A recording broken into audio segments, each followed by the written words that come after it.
Hi, this is Lauren Evans for the Finance News Network. Joining me from BARD1 Life Sciences is CEO Dr Leearne Hinch.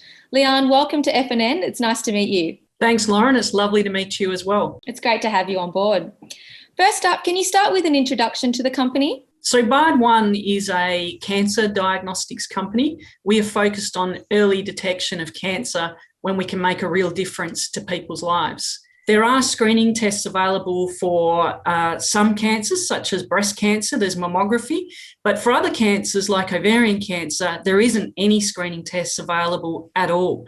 We're developing blood tests for a number of different cancers. Our lead products are for breast and ovarian cancers, but we also have some research projects for prostate and pancreatic cancer.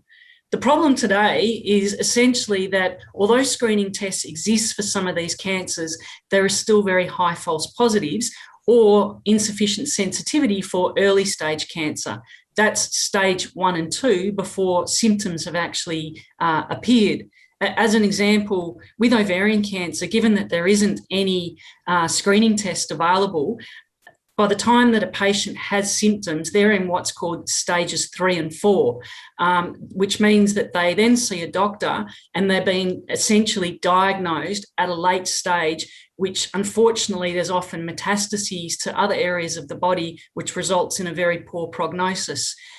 Just putting that in perspective, what it means is today, with the average 5-year survival for an ovarian cancer patient is about 47% of women will survive for 5 years. If we can actually detect ovarian cancer in stage 1, that actually increases to up to 93% survival over 5 years. And if at the moment they're detected at a late stage, unfortunately, then it's as low as 30% 5-year survival. And frankly, that's the same across all cancers. So now to your products and your portfolio. Can you provide an update on that? Our portfolio is focused on a range of different cancers. As I said earlier, we're focused on early detection of breast and ovarian cancer, also on prostate and pancreatic cancers. We have a couple of key technologies.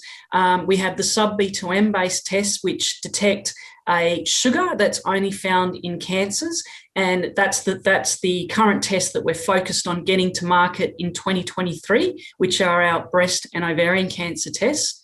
We also have another technology called EXO-NET, which is an exosome capture tool, which can be used in order to develop exosome-based liquid biopsy tests for cancer and also for other diseases. Thanks, Leearne. So now to your capital raising and share purchase plan. Can you tell us more about this, starting with the placement to sophisticated institutional and professional investors? Sure. So we recently, on Friday, announced that we had completed a $15 million placement. We had very strong demand from both new and existing investors.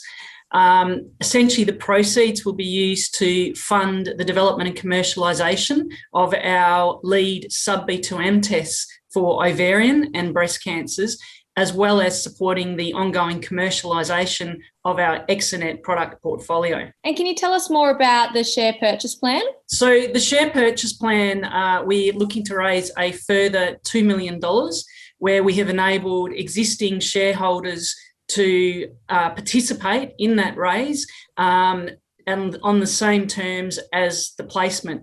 Essentially, the placement was $1.55 per share, and additionally, it has an attaching option for every 2 shares purchased under both the placement and the SPP. Essentially, that's at a 50% premium to the share price, meaning that those options will be exercisable at $2.32 in 2 years' time, which is the 24th of August, 2023. So the last question from me, Leearne, is there anything else you'd like to add today? Yeah, I'd like to just give an update in terms of what the investors can expect to see over the next 12 months. Our key catalysts are around our feasibility results for our lead sub-B2M tests for breast and ovarian cancer. That will be followed by clinical testing results, and clearly a focus on securing a laboratory partner for commercialisation of our diagnostic pipeline, which we plan to do first in the US, followed by Europe and Australia. In addition to that, we have our EXO-NET portfolio, and we're seeking a distribution partner for our research use only EXO-NET product. And we also expect to announce some expanded co-development agreements that we'll be looking to put in place for EXO-NET to develop exosome-based diagnostics. We expect to have about $20.6 million in the bank at completion of both the SPP and the placement, which is fantastic for the company as we progress these tests through to commercialisation. And lastly, I'd like to thank both our new and existing shareholders for support of the company and our raising. And we look forward to keeping you informed of our updates over the next 12 months. Great. Well, Dr. Leearne Hinch, thanks so much for the update today, and we look forward to hearing from you later this year. My pleasure. Thank you.